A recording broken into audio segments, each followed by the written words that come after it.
If they do that, they're going to be very, very, very, very tough to beat. Wilson! Oh! And we are tied! Let's go! Call them five slamma jamma. And I don't ever let them forget where we come from. Getting those phones out before me acting ignorant. Deon Kris got his way through, and he may go! Kris is in! Houston leads out of nowhere! Seventh heaven for Houston. The Cougars advance to their seventh Final Four. Go Cougs! Let's go! It's so good! The dream remains alive for the Houston Cougars!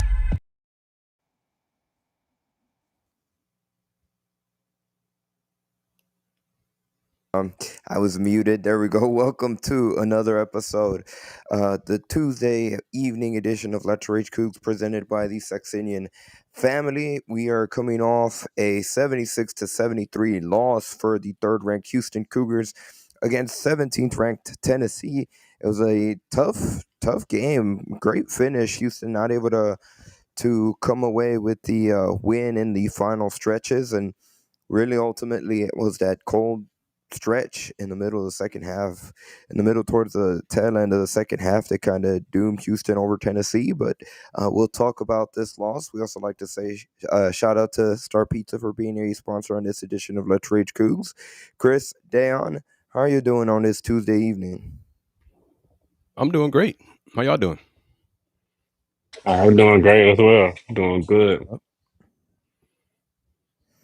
So let's get into this game. What went wrong? What went well for Houston in this, suffering their first loss of the season to the Vols, and they now fall to 6-1 and will not be getting the extra $1 million of the Players Are a Festival event this time here in 2025. Well, I don't think they're going to get that anyway, based on the point differential. Mm-hmm. So it's a learning lesson. The loss, that scoring drought, missing 11 straight field goals in the second half. That was a huge factor. But two things: defensively, the team is still not in sync, not on the same page. Yeah. On the help, the rotations, Chris Sinak is he's still learning when to be helping, what to do on the pick and rolls and all that stuff. Learning lesson for him. His fifth foul, he was off balance when he tried to help out in heads on the ball handler going down the sideline. But on a positive, one thing I hope Fluff is able to join us and talk to us tonight is I loved Kingston Fleming in the last minute or two when he waved off the screen and said, "No, I got it," and attacked the paint and finished strong. That's what I love. That's the positive I'm going to take from this. Absolutely. He didn't have no hesitation. Rudolph got to the basket, and then even in the closing seconds, the stop and pop for the three-pointer, he looked like a star. Bounced back tremendously from his bad shooting performance last night against Syracuse. Yeah, he definitely did. I think the offense flows better when we play through him. It's just his threat to get downhill, break down the defense, put so much pressure on the defense. But he played well tonight. I think they're in spots could have maybe looked to get the ball to him just a little bit more in the half court set. So allow him to initiate the offense a little bit more. But it was a lot of positives. I think just the one thing that I'm seeing, just when we bring the double team on the monster, that next rotation guys getting there a tad bit too late because Tennessee was prepared. They knew exactly the defense and where we were going to run. So they intentionally threw the ball and waited for the second double to come, and they dove right on it with their opposite big. So I think it's really on that back man to be able to rotate down and get in front and make that pass a little harder. So just kind of a little simple mistakes like that. And I'm looking at the field goal drought. Missed three-pointer Flemings. Missed turnaround jumper, Sinak. Missed three-pointer, Sinak. Let's see, missed three-pointer, Sharp. Missed driving layup, Uzan. Missed three-pointer, Sharp. Missed jumper, Sinak. Missed jumper, Uzan. Missed step back three, Uzan. So missed driving layup, Flemings. And then Milos finally got into the paint, got fouled, and ended the scoring drought overall, making 2 free throws, and then hit a pull-up jumper. And then the offense last 8 minutes was much better, but that almost 7-minute scoring drought. Yeah. Offense really bogged down, not enough movement, player movement, ball movement. Hey, learn from it and get better and bounce back tomorrow. I'm kind of curious to see what time they're going to play tomorrow and who they face. Yeah, I'm also looking at the bench production. I know McCarty came in to hit a couple of threes, but Harwell playing 20 minutes and not producing that much offensively. And I know he's a McDonald's All-American, so he has to come on. He got to get those minutes. I don't care what Coach Sampson says. I mean, he's really project.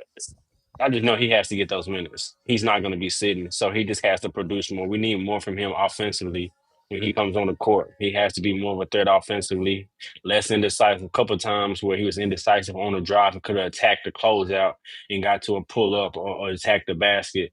So he just has to be more aggressive and more decisive and when to attack the score. And he has to produce some offense. He has to because he's going to get those minutes and or Mercy or somebody else going to have to get an opportunity to play more minutes because those minutes that he's on the floor, whether CNAT goes to the bench and they go 4 guards, he played 20 minutes tonight. I mean, I don't know his plus minus negative, but he has to be able to produce more on his time on the court.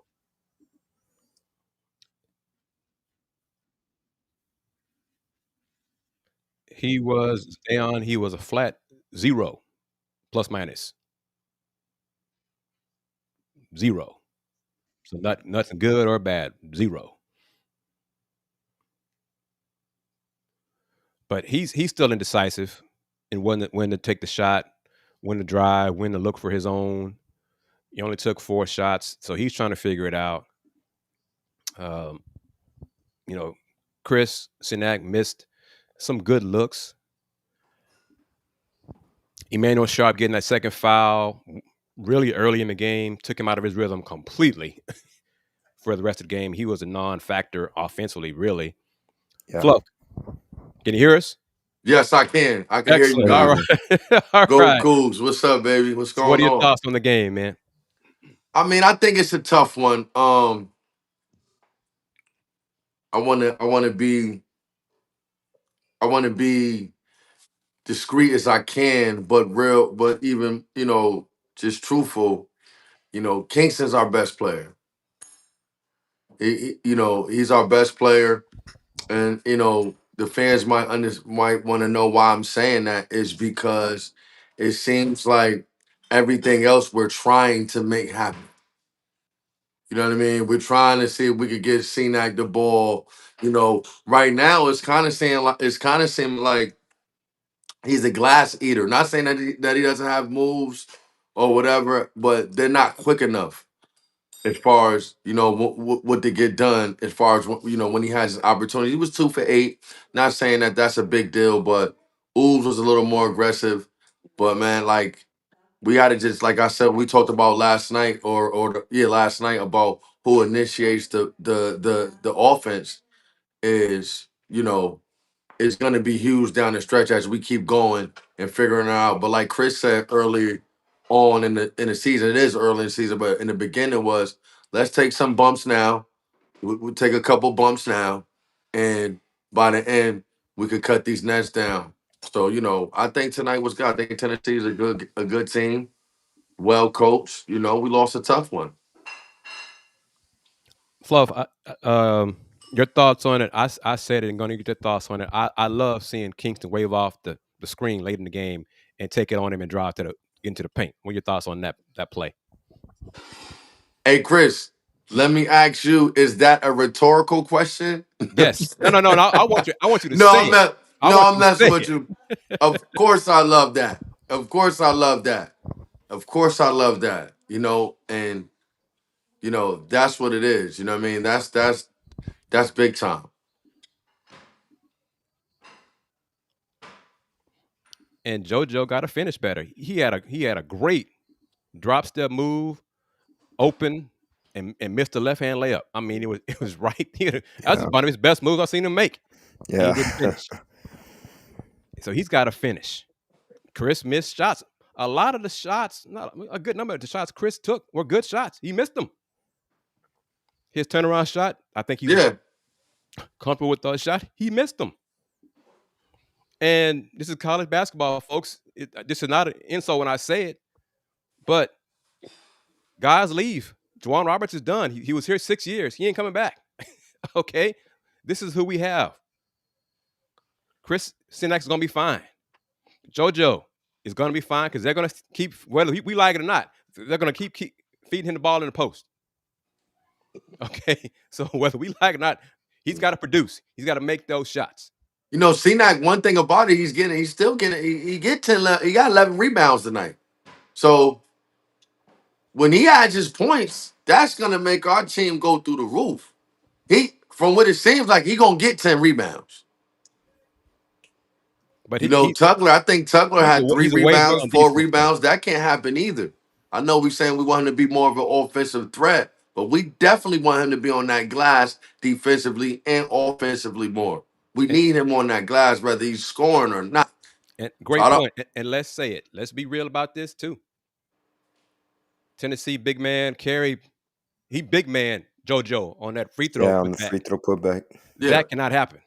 That as a Cougar big man, Cougar basketball, that cannot happen. It's 2 games in a row that an opponent has scored off a missed free throw on a putback. Can't happen. But it's happened twice now. You're not, not in that situation. Not ever, but definitely not in that one. Yeah, JoJo got to be tougher. Definitely got to grab boards. That's like number one. Those are the things that he got to be great at. Defense, rebounding. He can't have 3 rebounds. I'm sure that's something Coach Sampson and staff gonna harp on. He got to have a lot more rebounding. But I'm just, when I'm watching, I need more from Hartwell. I haven't seen nothing, especially just in his minutes. He got to be produced. He played 20 minutes. He got to produce something. He too indecisive. I haven't seen nothing for him looking like a McDonald's All-American. I ain't seen a flash. I ain't seen nothing. And he getting the minutes. We needed something from him tonight. But like Fluff said, man, Kingston is clearly our best player. So when we go on that drought like that, I mean, give it fall in his hands and stop. I don't want to say stop trying to run actions, but it's simple. It really can be simple. You can run your action, but get it to him in a pick and roll and let him just make a play. I think, like Fluff said, we trying to do this. It looks you could tell, but we need something from Kris Sinak. I think more touches for him early to get him a flow. That's what it looks like. He needs to, once he touch it early, he look like he gets in a good rhythm early.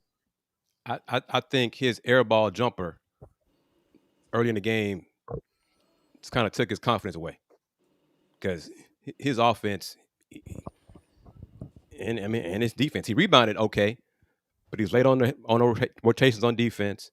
He got caught. Him and Tugler got caught in what to do on the high screens, on the pinch down. Tennessee guards got open on the threes. They didn't step out to take that 3-pointer away. They were late on that. So, as Coach Sampson said last night, JoJo has to play better. As a veteran front court player, he's got to play better. And he hasn't. He had more assists tonight than rebounds. Who would have thought that? Yeah. He had 5 assists and 3 rebounds. And it's just like one of those things, like, I don't want to get, I'm not on the staff, but like, I don't want JoJo to get too caught up on offense. Sometimes when your offense gets better, it's like Dylan Brooks. You know what I mean? It's like, okay, you got a little better offensively, but His lock into what got you got rebounding and block shots. Yeah. Lock into what, us depending on him to score won't get us the national championship. You know what I mean? Agreed. So it's like, Fluff, what did you think about Houston whenever they went on the scoring drive? What did you see? What did you feel was a problem down those 6 minutes where they just couldn't get on a scoreboard? I think sometimes we don't force the issue on makes and misses. Like meaning like it's okay, we might get the rebound or we might take it out quick and try to do some like quick hitting, like a quick hitter play instead of coming down if we don't have it. Now we're running a whole play. I think if we should try to be a little more aggressive in transition when we're in droughts. Like, yo, somebody try to make a play early. It don't have to be a layup, but like Kingston might hit it downhill, kick it to Sharp. He might drive it. Like we said, like Sharp is being more creative as far as with the basketball off the dribble. He might create for somebody else. So it's like just being a little more aggressive when we're in a drought instead of trying to figure out, yo, let's try to run this play. Let's try to get this point. Let's try to get these points off of these plays that we're running instead of making plays.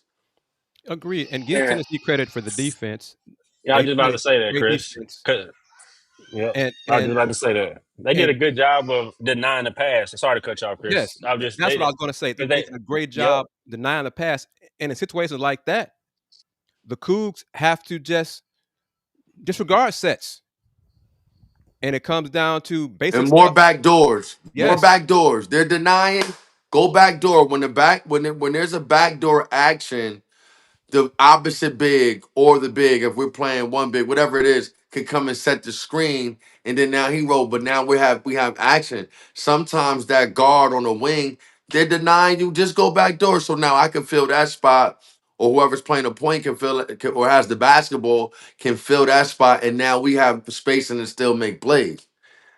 We don't have to get caught up in really trying to right. make that play or that pass to the wing to initiate the next thing that's going to happen on offense. He needs to just dive, and then we we keep going from there.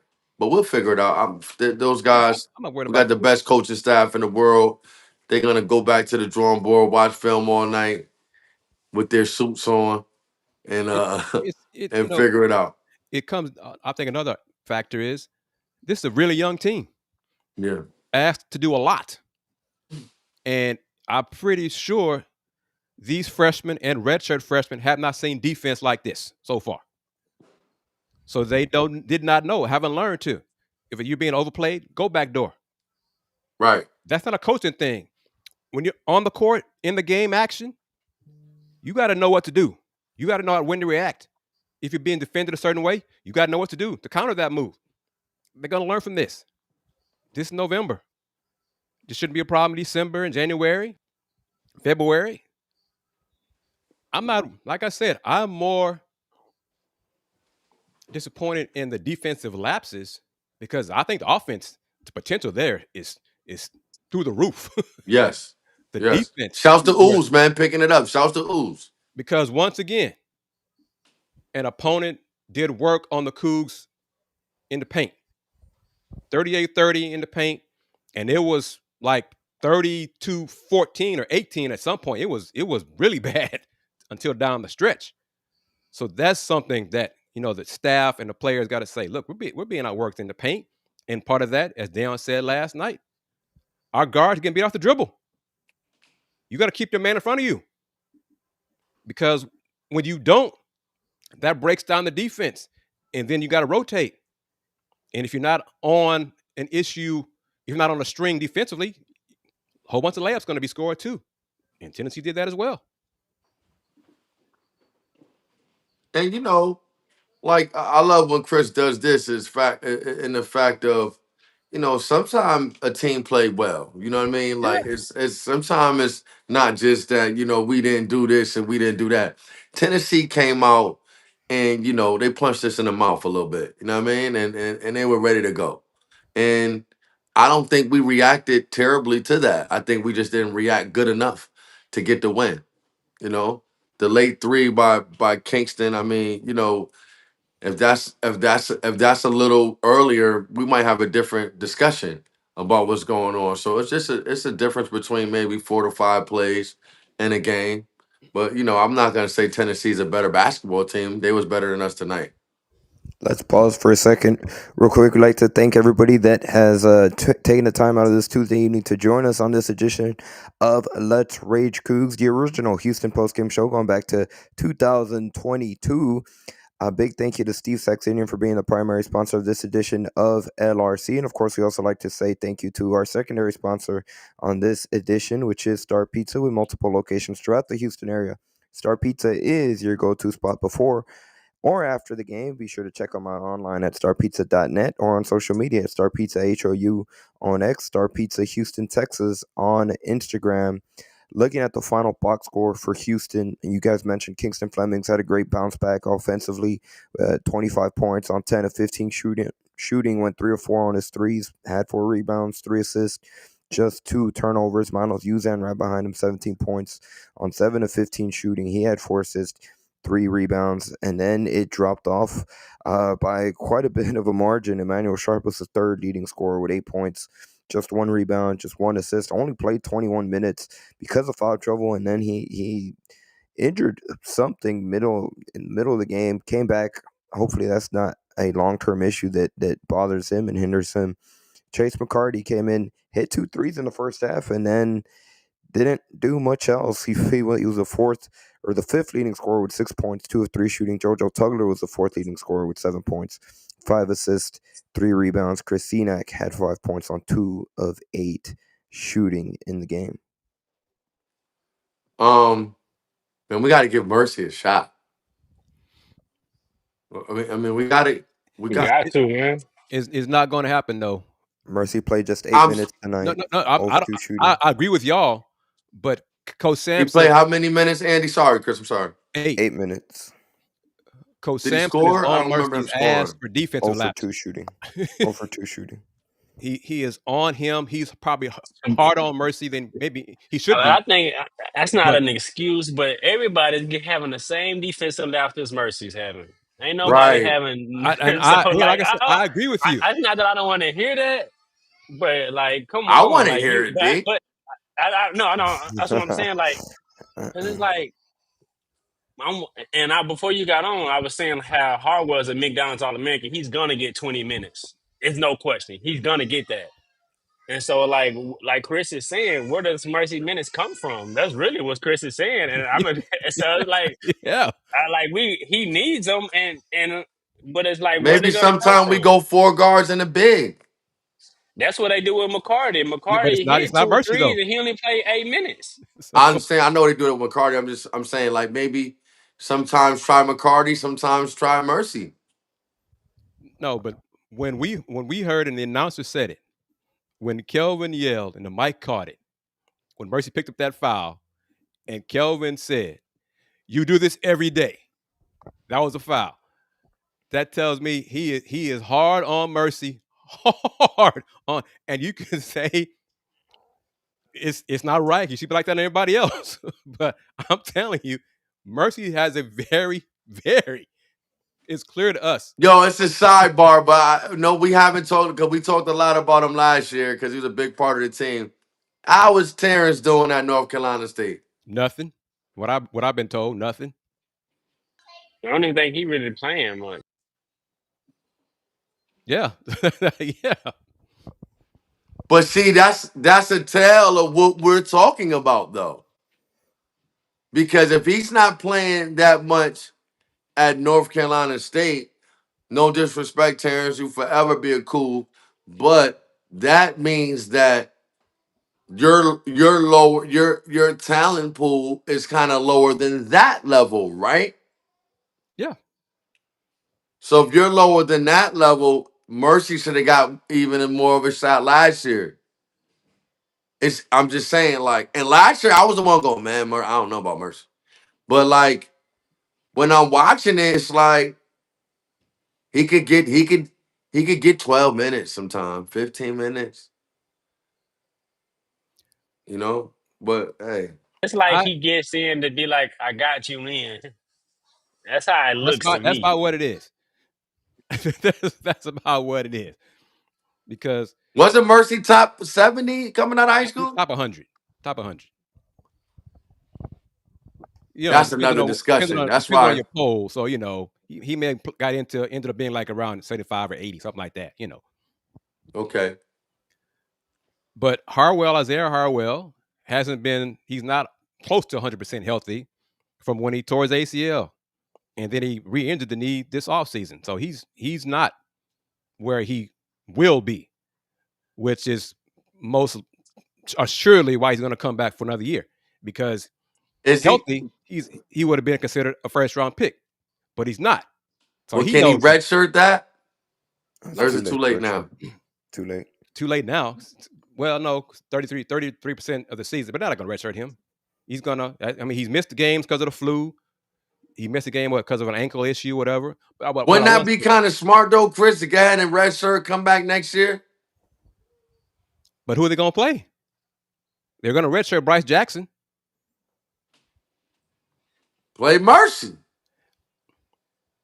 I know. Not, I'm messing with Chris, really. Y'all know he ain't gonna play Mercy. I'm messing with Chris. I just want to see Chris keep saying it ain't gonna happen. I know it ain't gonna happen. It ain't gonna happen. I just messing with Chris. But hey, man, we gotta trust the GOAT, man. The GOAT must have another plan. We gotta trust what the GOAT want to do. Coach Sampson want to do. Hey, he might. Hey, we gotta roll with it. He done took us this far. If we agree or disagree, we just hey. Chris, what do you think about that question about what's the difference if he redshirts or not? His talent level. He's 6'6", and his right now his issue is confidence in himself. I don't know if it's confidence, Chris. We throw that out, but I don't know that. We can't say that, Chris. Chris, we can't say confidence though. When Coach Sampson, I don't know if that's confidence. Coach Sampson has told us he has to tell Isaiah, son, when you open, shoot that ball. You can shoot it. That's confidence. He doesn't. He I don't know when I'm watching him. I'm not seeing it play it on. Where's he from again? What, Idaho/Utah? Let me tell you something. It can be a culture shock too. Good, yeah. It could be a culture shock too because I know practice a little more. You know what I mean? Than what he was doing in Idaho. But what I wanted to say is after in postgame last night, Emmanuel said he tweaked his ankle. That's why, you know, they said during the broadcast he had blood on his knee or something like that. Emmanuel said it was an ankle issue. So maybe his ankle flared up again today. Maybe that's why he didn't play after the 2 fouls, why he didn't play more. But I wanted to see Chase McCarty get more time. He found him, you know, he made 2 threes. Yeah, then they went away. I wanted to see him, you know, he played 9 minutes, 8 minutes? 9 minutes. What is it, 2 for 3 from 3? 2 for 3 from 3. He hit his first 2, didn't play. It says 0 minutes in the second half. So yeah, I was surprised by that, disappointed by that. We got to figure this out this year, man, because we'll talk when we get off, but we got to figure that out this year because, man, that might be the difference between us Final Four championship, winning championship. But the Cougs were 9 for 16 on layups. 9 for 16. Tennessee was 14 for 23. So the fact they had 23 layup attempts is a problem. It's concerning to me about the Cougs defense. Right. And they made 14 of them. I don't think our defense is Cougar ready yet. It's correct. We're not Cougar ready yet right now. We're not Sampson's standard right now. But as much as we're harping about the offense and that shooting drought, that field goal drought, they missed 10, 11 in a row. The team still shot 46% for the game. And had a chance to win it because of defense. Or the tie. They couldn't get stops. They didn't get stops down the stretch. Mm-hmm. Because the Cougs up, and this team is different. Let's be clear on that.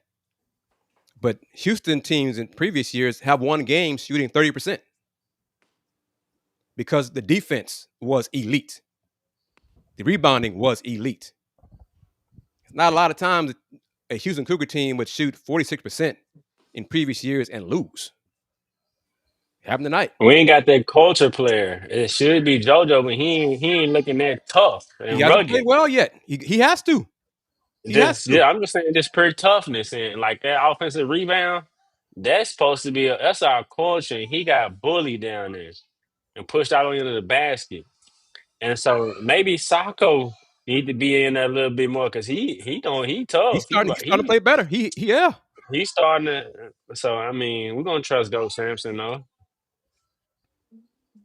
But again, credit to Tennessee. They played well. The defense was on point until Kingston Fleming said, "I got this down the stretch," and went to work in the paint. Got to the paint. That's a bad, how Stephen A. Smith say, Kingston Fleming, that's a bad man. Yeah. Okay? That's a bad boy. I told y'all. I'm going to tell y'all every show now. That's why I was surprised he missed those 2 layups really badly. He kind of tossed up 2, but after that, he was fine. He was 10 for 15, Chris. But he still missed 2 layups. No, I got you. No, I understand what you're saying. But I just want to let you, I just want you to really, a freshman in that environment, Kingston Fleming was 10 for 15. Yes. That's After I want him to make everything, but I'm just saying he's special. he's special, man. He got a special brain. Kingston has a special. He's been around whoever, I know some people that's been around him, but his culture has been amazing before he got to University of Houston. Agreed. He you could just tell like he is ready to perform every night. He ready to And go. I'm going to say this, and it clearly is hyperbole because it's only, 6 Game games, 7. 7 games into his career. Game 7. When he kind of took over down the stretch, I said to myself, this is Jamal Shead again. He is going to carry this team down the stretch to win basketball games. Yes. Yes. That's a great feeling. That's a great feeling When to he know. got it, I'm good. Like when Yeah. I'm watching the game, first half, second half, late, miss, make, even when he missed, I'm like, okay, Kingston, get back. I like when he has the basketball, I know that he is in control and we're good. I know that. Even And if that's he's a a great feeling freshman, also. it's almost like you're surprised when he makes a turnover. Yes. Yeah. That's where he is right now so far.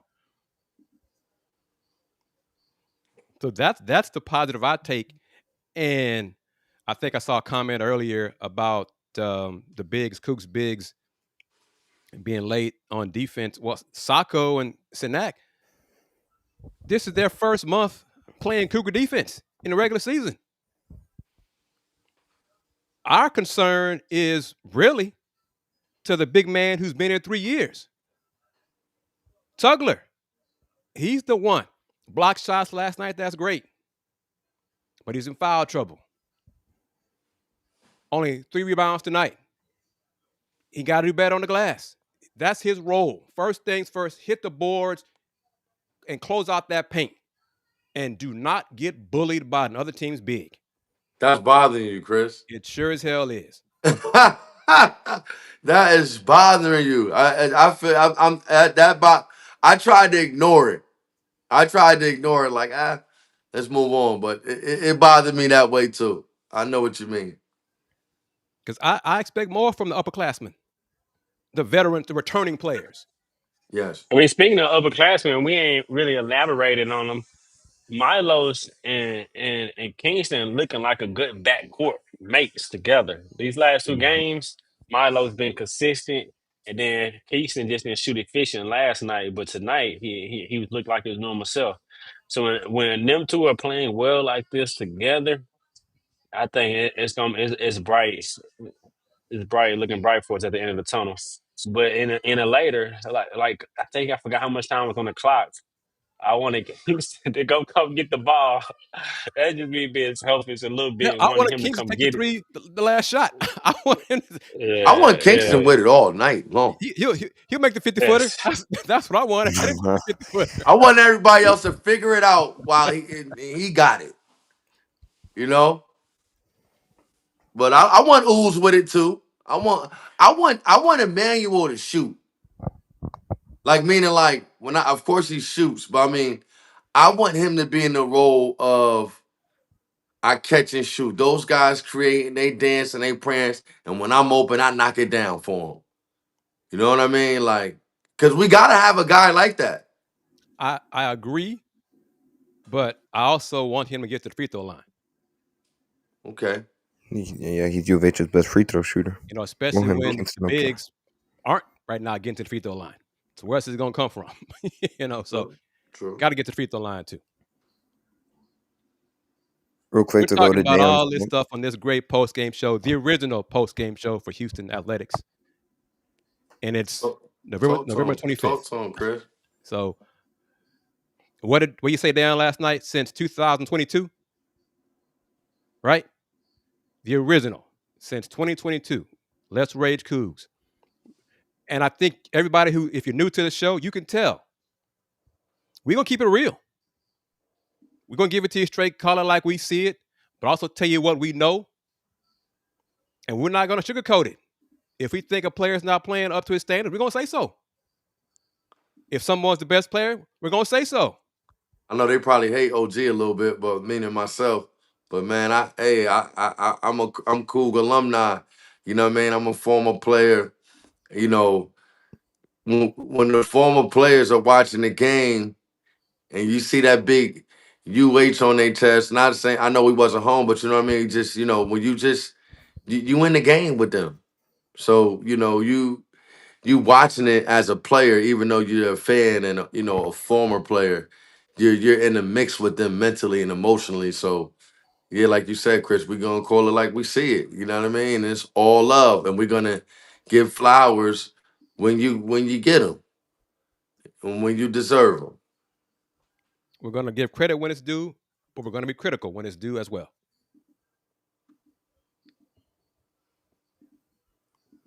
Chris, do you have any idea who Houston might potentially play tomorrow? No, I was trying to look right now. I have no idea. So be another 1-1 team, whoever that could be. Hey, maybe it could be St. John's. That'd be a good matchup. Yeah, we show you we show that the point guard is still in business. Patino, that's my guy. No, but hey, Rick, we show you a point guard tomorrow. We got to see it now. But we'll find out. Hopefully, well, I mean, it probably depends on the results of the later games. Yeah. As long as it's on TNT, I'm good with that. It doesn't matter. No, TNT is cool.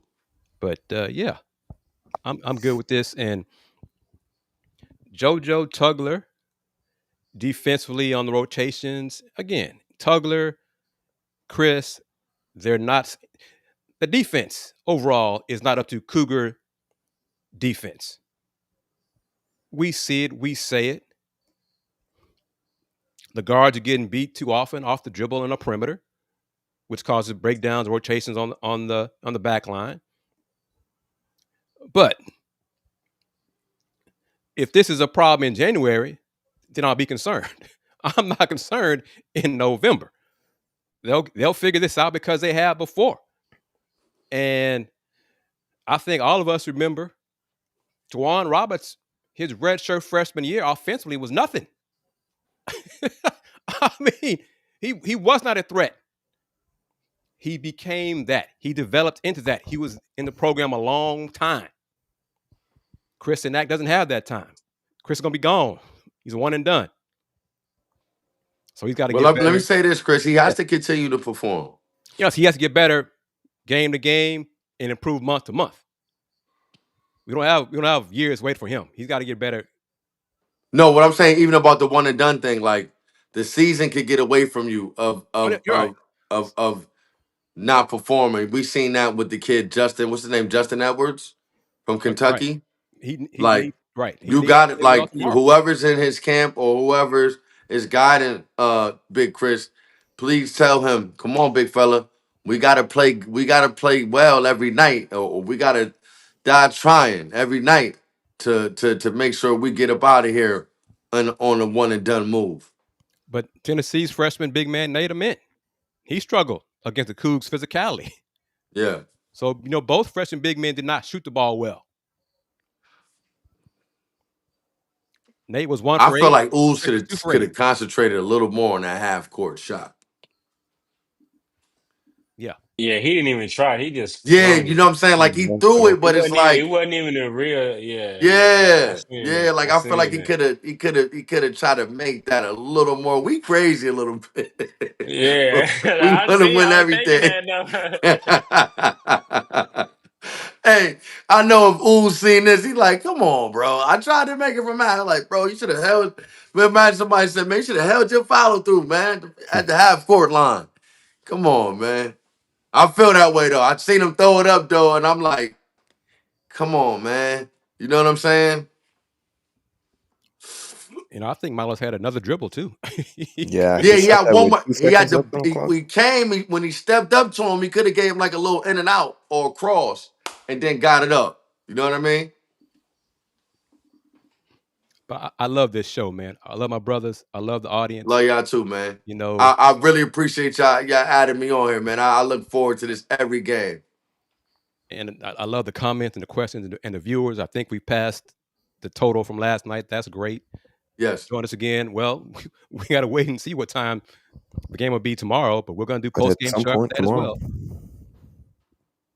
But we need to see more from JoJo Tugler on the boards for sure.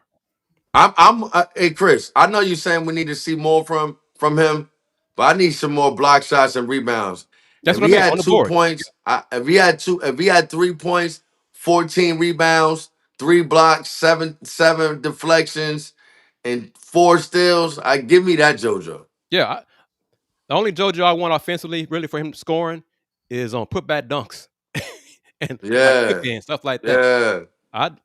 I'm not the staff. They're trying to make him into a low post threat. If it's the summertime and you ain't work with a king, it's a dream. You know what I mean? Yes, yes, Yo, Andy liked that one. That's a good one. That's a Andy good one. liked that one. That's a good yes. one. Andy, y'all like that? I see Andy's face when I said. He said, "Wow, that was a bar That was for tough. sure." That was If you tough are on that guy. big and you playing for the University of Houston and you ain't worked with a king, it's just a dream. I'm telling you now. But you know what? I just thought about this, and y'all correct me if I'm wrong. JoJo missed a lot of the offseason with his foot in the boot. Right. Yeah. I don't think he got cleared until it might have been September. So he Yeah, finally so got clearance, and he didn't you get know full contact. I think he might have missed one of the scrimmages that they had because he did.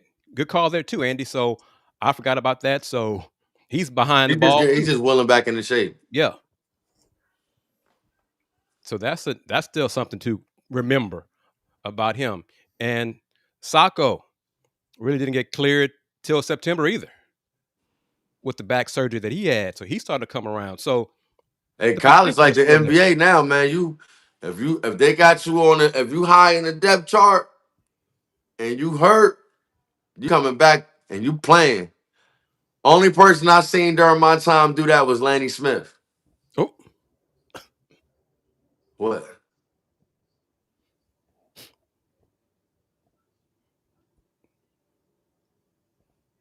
nothing. What happened, Fluff? You still there, right? Yeah. I'm saying No. why did everybody pause on that one? No, I thought we lost you again. That's why. No, he didn't lose me.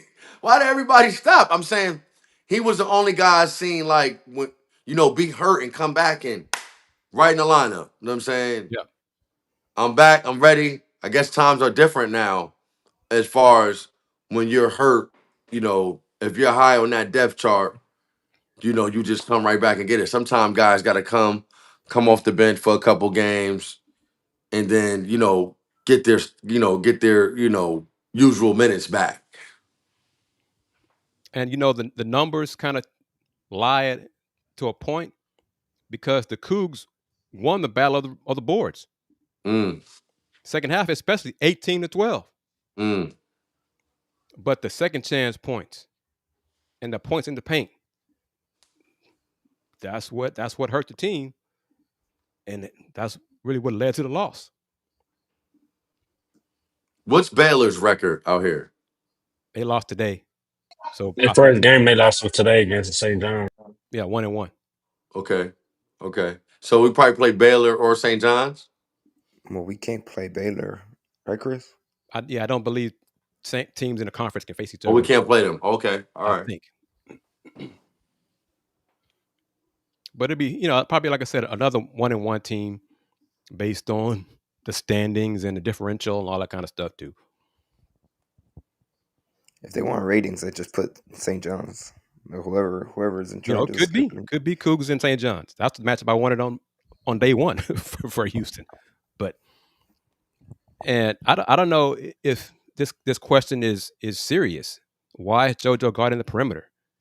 Have you seen him defend on the perimeter? One of the reasons why he was named Big 12 Conference Player of the Year last year defensively because of his versatility on defense and his ability to defend on the perimeter.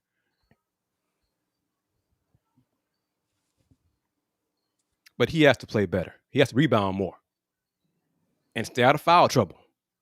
But I was surprised Tennessee at times they doubled him in the post. Really? Yeah, I know that was I couldn't believe that. So the threat of him, I mean, that's how he got 5 assists. Honestly. But this team has potential. We all see it. This team was not going to go undefeated. We all knew that too. I am looking forward to this. I have high expectations for the team. Chris Sinak, Isaiah Harwell. I'm not sure what else Kingston can do for in any of our eyes. Just be consistent. Yeah. He's out of here. And he's been consistent. I agree, Fluff. Chris would say you.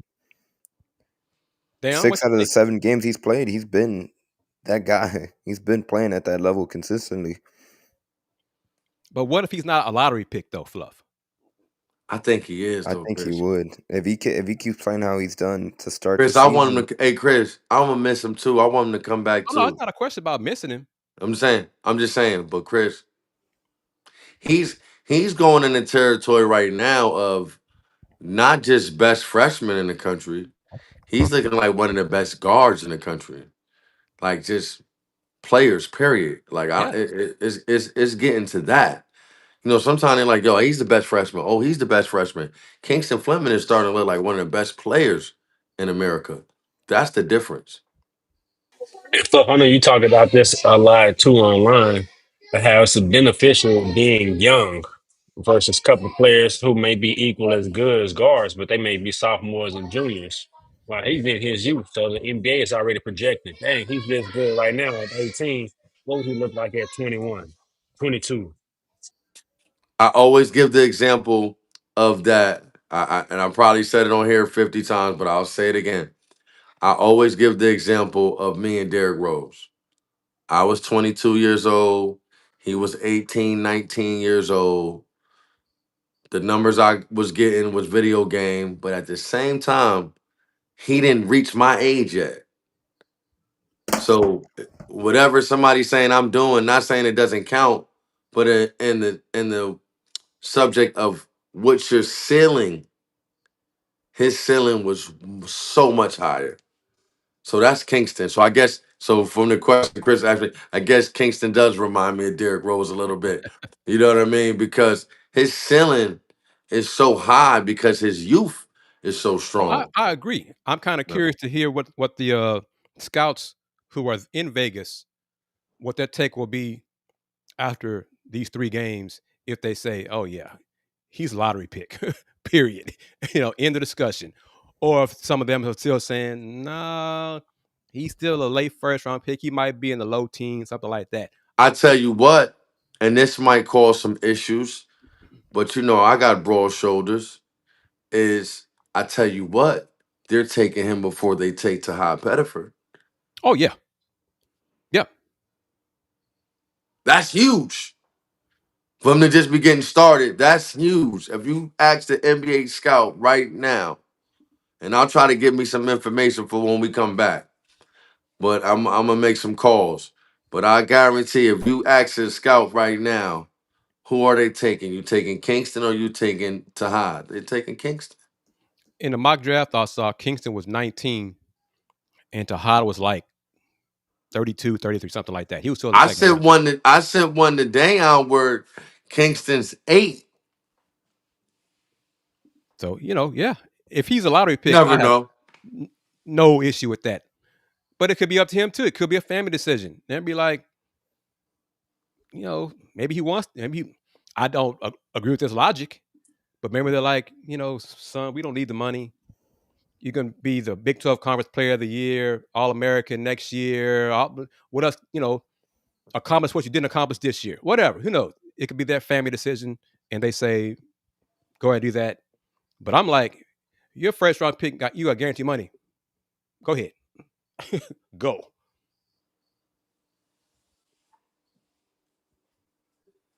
Cause he think about this.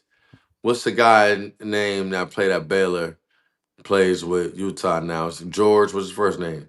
Keyshawn George. Keyshawn George. Keontae George, he out of Dallas. Him. Yeah, Keontae George. I'm sorry, Keontae Hey, George. come on. D had to. D had to tell us that he out of Dallas. That's Okay, it. we got. Okay, Yep. D, I got you.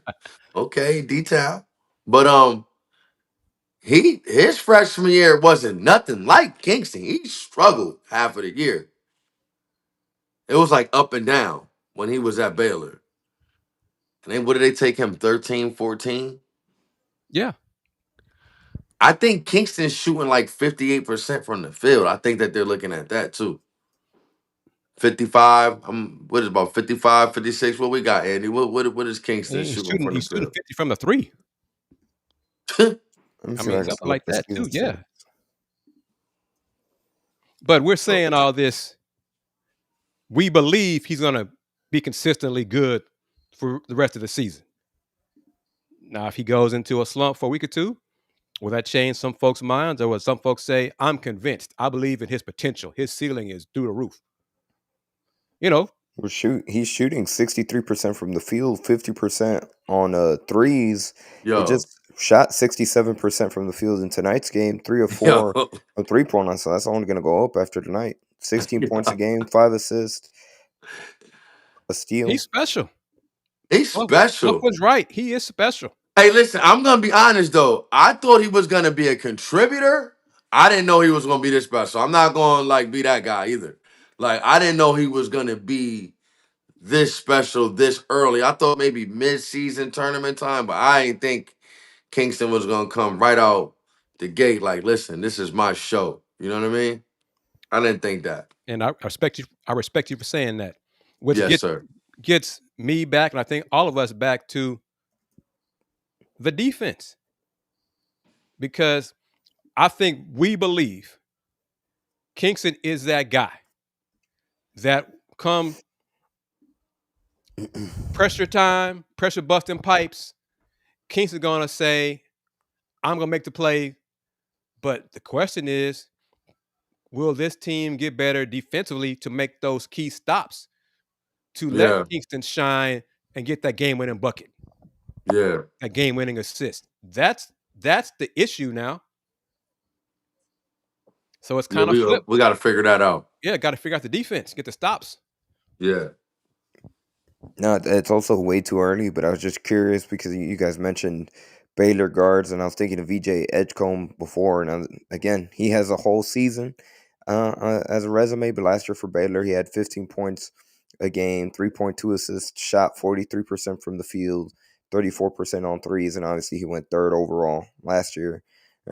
Very small sample size right now, only 7 games for Kingston, but I just showed you his season stats. So right now, Kingston Flemings is doing way better than VJ Edgecombe did a year ago. 7 games in, granted, but still something to keep an eye on and compare for comparison. Conference play will tell a lot too. Yeah. Yeah, because we might be going overboard with Kingston, the praise for Kingston right now in November. Come January, it might flip the script, and Chris Sinak might be coming into his own and being the team's best player. Who knows? Right. We're in the moment right now. But it's I great can see to be in the that. moment I right can now. see that as time go. Yeah.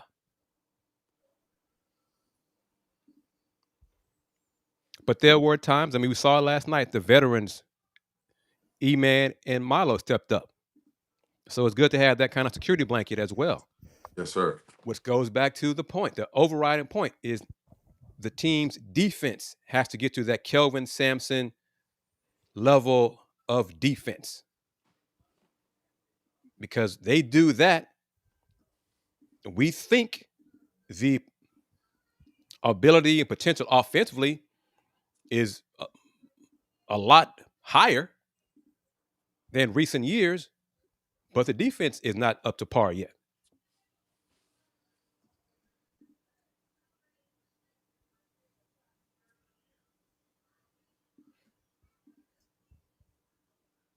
Chris, I'm trying to see if we can get any audio post game, but they still haven't uploaded. So we'll see. They haven't even uploaded the post game codes. I'm curious to see what You're Kelvin trying to had look to at say. the Dropbox account? Correct. They haven't uploaded it yet, but Oh yeah, they're late on that. So if it's not on the probably won't get them for the show. But still, I'm curious. I'm curious to see what Kelvin Sampson had to say after this game. agreed. So it might be on the UHF Athletics YouTube account, but that's going to probably be late as well. Yeah, they posted it. I want to say they posted it about an hour after we went off last night. So we will see. And then obviously, of course, we also try to wait and see who they end up facing off on Wednesday. And hopefully it's not like last year when we had to stay up until 2 in the morning. What was it? 2 in the morning, 3 in the morning show for Thanksgiving. So hopefully they don't get the late window.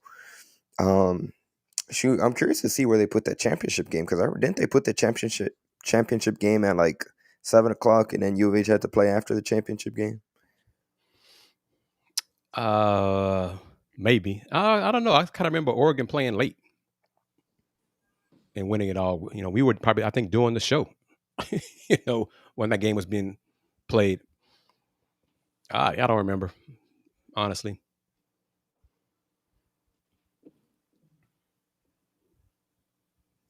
Well, that being said, real quickly, I'd like to once again thank everybody. Like Chris mentioned earlier, we surpassed so far just in terms of live viewers where we were last night after the Syracuse win. And I mean, we had a good showing last night as well. So big thank you to everybody that's taking the time to join us on this Tuesday evening. And if this is your first time ever watching Let's Rage Coogs, tell a friend to tell a friend, and come back tomorrow whenever U of H and whoever their opponent is finishes. We will be back a few minutes after the game, and we'll talk all about whatever happened in that contest between Houston. And we are doing this after each and every single both men's basketball and football show. So if you're interested in checking out our Let's Rage Coogs football shows, we got one more regular season one left this upcoming Saturday afternoon after they take on Baylor. And again, like Chris mentioned earlier, Let's Rage Coogs, the original Houston postgame show going back to 2022. During that Elite Eight run is when LRC began, and we've been at it ever since. This is Let's Rage Coogs presented by the Saxenian family. Big thank you to Steve Saxenian. Also, big thank you to Mike and Jennifer Pittman with Star Pizza, with multiple locations throughout the Houston area. Star Pizza is your go-to stop for some hot, delicious pizza, and they have a lot of great appetizers too, and various desserts, which Chris can attest to about the desserts and how good they are. Check them out online, starpizza.net, Star Pizza HOU on X, Star Pizza Houston, Texas on Instagram. If you are new to the channel, hit the like button on this edition, whether it's on the Houston Round Bar Review YouTube channel, Potsdam Jamma on YouTube or X, and repost. Any little thing helps. And if you are interested in potentially being a future sponsor on the show, reach out via email at letsragecoogs@gmail.com, all lowercase. Once again, for those of you who may be listening to the audio only, that's Let's Rage Coogs, all lowercase, no extra symbols, at gmail.com. Once again, the final score from Vegas, 17th-ranked Tennessee comes away with the 76-73 victory over Houston. For the Cougars, the leading scorer was Kingston Flemings with 25 points, 10 of 15 shooting, 3 of 4 on threes, 4 rebounds, 3 assists. Picked up 2 turnovers in the loss. Milos Uzan had 17 points, 4 assists, 3 rebounds. He also had 2 turnovers in the loss. And then Emmanuel Sharp was the third leading scorer for Houston, 8 points on 3 of 8 shooting, had just 1 rebound and 1 assist. And again, Houston will be back tomorrow. Time to be determined, opponent to be determined. But whenever that time is, we will be here shortly to discuss all about UH and their opponent. I'll go. as always, thank you to my brothers for their insight and comments on another great show, Let's Rage Coogs. Thank you to everyone for the questions and the comments, the viewers on Facebook, YouTube, and Twitter. I like what Andy's saying. Tell a friend and tell a friend about Let's Rage Coogs post game shows. Join us again Wednesday. We're going to do it again after the Cougs game. And follow me on the platforms, Houston Roundbar View on social media. And for Coug fans, if you haven't seen it already, I posted some post-game comments from Jarris Walker. He finally had a good game for the Pacers. Scored 21 points last night for the Pacers. That's on that video's comments are on YouTube and Instagram and threads at Houston Roundbar Review. Once a Coug, always a Coug. So, we're going to discuss you here on this platform and keep you in mind of the Cougs. And even guys like Arsenal. Fluff said it, forever a Coug. But it's much love to everyone. See you again on Wednesday. And reminder, since 1994, the Houston Round Ball Review, local name, global perspective. Every time we do it, it's like the first time. But I just want to say, man, thank you for having me. Let's Rage Coogs. Man, this is gonna be one of the best podcasts or shows, YouTube, whatever you want to call it. And for years to come, we're gonna stay consistent. We're thankful for all the fans that come on here and watch us do our thing. It's a joy. To the Houston Cougars, keep your head up. It's one game. We 6-1. We battle tested, and let's get back. Let's win them all. Get back to practice and regroup and do what we do. We top 5 in America every year at some point, and we're gonna do that this year. And let's keep fighting to get that one shining moment for 2 of those days and a win. My platforms are Elm City Elite and Rob Mckiver on Instagram.